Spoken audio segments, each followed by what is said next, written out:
18th century में company ने भारत पर कब्जा किया। कंपनी ने, किसी स्टेट ने कब्जा नहीं किया।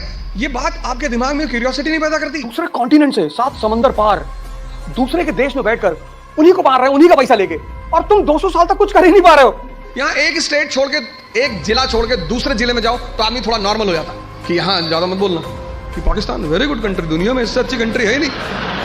वो भी कहते इतना नहीं है, नहीं इतना ही है। ट्रेनिंग बहुत खतरनाक, सब हथियार थे तो मार्शल आर्ट ऐसे कहीं पता नहीं क्या।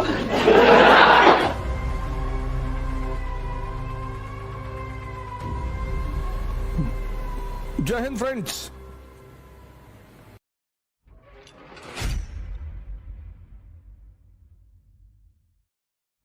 रॉबर्ट क्लाइव इंग्लैंड से, इंग्लैंड, यहां एक स्टेट छोड़ के, एक जिला छोड़ के दूसरे जिले में जाओ तो आदमी थोड़ा नॉर्मल हो जाता कि यहां ज्यादा मत बोलना। एक स्टेट छोड़ के दूसरे स्टेट में जाओ तो और नॉर्मल होना पड़ता है।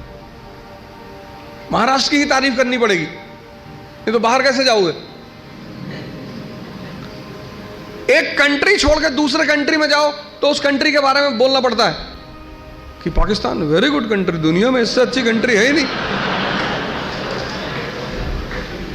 खूब तारीफ करनी पड़ती, वो भी कहते इतना नहीं है, नहीं इतना ही है।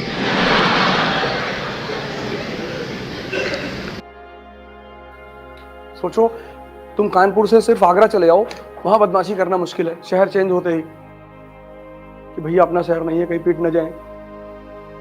और ये लोग दूसरे कॉन्टिनेंट से 7 समंदर पार दूसरे के देश में बैठकर उन्हीं को मार रहे हैं, उन्हीं का पैसा लेके। क्या दिमाग रहा होगा इन लोगों का, क्या कैलकुलेशन रही होगी, क्या गेम खेलते रहे होंगे सब।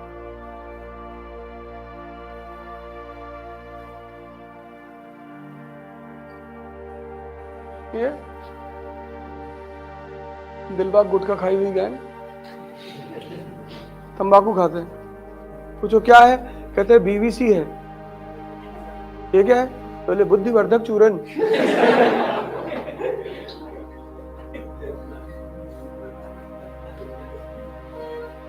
ऐसी बुद्धि लेके क्या करोगे जब 7000 किलोमीटर दूर से एक आदमी तुम्हारे घर में घुस के तुम्हारा ही पैसा लेके तुम्हें ही ठोक रहा है। इनको शर्म नहीं आती आज, अभी जल्दी मार खाएं, अभी जल्दी 70 साल पहले। 18th सेंचुरी में कंपनी ने भारत पर कब्जा किया। कंपनी ने, मान लो रिलायंस अमेरिका में व्यापार कर रही है और एक दिन अमेरिका पे कब्जा कर ले। किसी स्टेट ने कब्जा नहीं किया। ये बात आपके दिमाग में क्यूरियोसिटी नहीं पैदा करती? कैसे एक कंपनी ने इतने बड़े उपमहाद्वीप पे कब्जा कर लिया? चारों तरफ राज्य हैं, राजा महाराजा हैं, एक विकसित समाज है, और कंपनी ने कब्जा कर लिया मजाक में। असंभव को मजाक बना दिया। आपको कभी क्यूरियोसिटी नहीं होती कि पता करें कैसे? फॉर्मूला लगाया, फॉर्मूला। और फॉर्मूला किसने दिया? वो फ्रांसीसी गवर्नर ड्यूप्ले ने।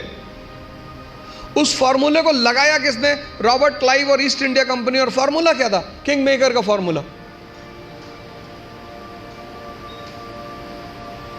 इस देश में सब राजा बनना चाहते हैं, सब, आज से नहीं, प्राचीन काल से। और ज्यादातर राजा जो बनना चाहते हैं वो ताबीज ढूंढते हैं। भैया कोई ताबीज मिल जाए तो पहन ले भैया। इस देश की मनोविज्ञान समझ में आ गया, इस देश के लोगों को साइकोलॉजी समझ में आ गई कि सबको राजा बनना है। और उसने एक फॉर्मूला निकाला, किंग मेकर। अपने आदमी को बिठाया कर्नाटक की गद्दी पे, अपने आदमी को बिठाया हैदराबाद की गद्दी पे, मुजफ्फरजंग, चंदा साहिब। और इन दोनों ने उसको बदले में क्या दिया? टेरिटरी दी, पैसा दिया। एनसीईआरटी पढ़ा है ना? चंदा साहिब ने 80 गांव दिए ड्यूप्ले को पौंडीचेरी में। मुजफ्फरजंग ने 20 लाख रुपए कैश दिया 1749 में। मसूलीपट्टनम का पूरा शहर दे दिया। ड्यूप्ले को ऑनरेरी गवर्नर बना दिया। कृष्णा नदी से कन्याकुमारी तक। तब उसको लगा कि यार ये तो बड़ा प्यारा फॉर्मूला है। Interfere in the economic and interfere in the internal matters of Indians, इनके आंतरिक मामले में दखलंदाजी करो, and then take economic and political gains. ये था formula, interfere in internal matters of Indians, इनके आंतरिक मामले में दखलंदाजी करो और फिर इनसे इकोनॉमिक और पॉलिटिकल फायदा लो। ये फॉर्मूला निकाला किसने? ड्यूप्ले ने। इसको लगाया किसने? क्लाइव ने। फोर्ट विलियम का गवर्नर बन के पहुंचता है बंगाल, और बंगाल पहुंचते ही वो पूछता बंगालियों से कौन कौन राजा बनेगा। सब हाथ उठा दी, मीर जाफर, खादिम खान, इतने लोगों ने हाथ उठा दिया। साहब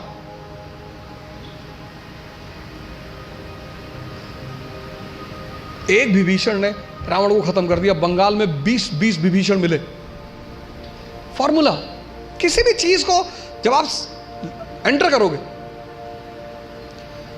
प्लासी का युद्ध 1757, बैटल ऑफ प्लासी 1757, वो युद्ध से जीता गया था, धोखे से।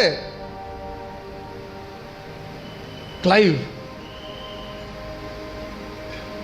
और फिर इस फॉर्मूले को कंपनी ने भारत में लगाया। कौन सा फॉर्मूला? किंग मेकर का फॉर्मूला। जमीन पे बैठाते थे अंग्रेज, जमीन पे, नीचे बैठ, नीचे बैठो, नीचे जमीन पे बैठो। तुम बस सोच के देखो, सोच के कि तमिलनाडु से एक आदमी कानपुर आता है और तुम्हारे घर में बैठा हुआ है और तुमको जमीन पे बैठा हुआ है, पूरे परिवार को। कभी तुम्हारे भाई को चाटा मार देता खींच के।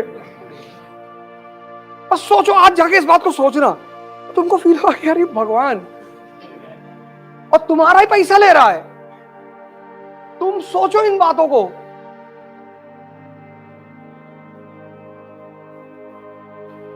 कुछ मत करो, आज घर जाओ और आंखें बंद कर लो और सोचो एक आदमी चेन्नई से आया मेरे घर में बैठा हो डंडा लिए हुए, और किसी को 2-3 मार देता खींच के। तिजोरी में जाके पैसा निकाल लेता है, फ्रिज से जूस निकाल के पी रहा है।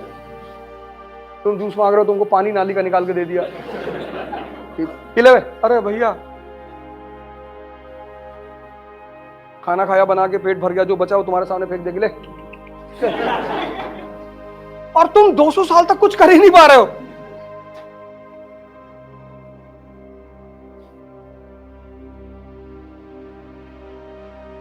अभी भी टाइम है, सुधर जाओ। अंग्रेज तो बड़े सभ्य थे बेचारे। अगर किसी और ने कब्जा किया ना, चाइना हो ना, तो चाइनीज बहुत खतरनाक, सब हथियार थे, तो मार्शल आर्ट ऐसे कहीं पता नहीं क्या,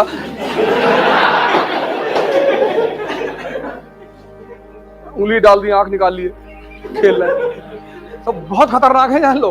अगर ये आ गए यहाँ पे, अरे तो ये जो महाकाल लिखा है, टहल रहे हो ना। चलो कल मिलते हैं, थैंक यू।